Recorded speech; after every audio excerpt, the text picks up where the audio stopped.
মুস্তাফিজকে না কিনে বড়ই ভুল করেছি।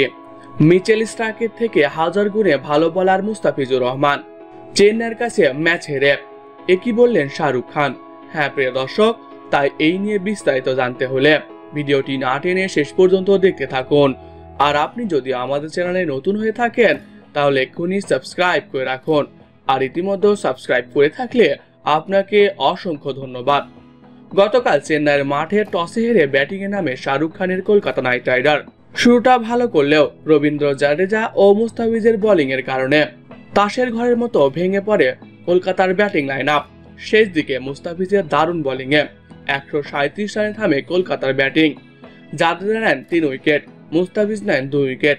তবে সব থেকে বেশি আলোচনায় মুস্তাফিজুর রহমান, কারণ ডেড বোলিং এর জন্য শেষ ওভারে দেন মাত্র 2 রান ও নেন 2 উইকেট, আর 4 ওভারে দেন মাত্র 22 রান। এর ফলে পুরো ভারত জুড়ে মুস্তাফিজ বন্দনায় মেতেছে ক্রিকেট ভক্তরা। সেই তালে তাল মিলিয়ে এবার মুস্তাফিজ বন্দনায় মাতলেন কলকাতার মালিক শাহরুখ খান। মুস্তাফিজকে নিয়ে তিনি বলেন, মুস্তাফিজকে দেখে আমি বারবার অবাক হয়েছি। সে অনেক ভালো মানে বলার। চেন্নাই তাকে 2 কোটি রুপিতে দলে নিয়েছে, অথচ সে 25 কোটি মিচেল স্টার্কের থেকে অনেক গুণে ভালো বলার।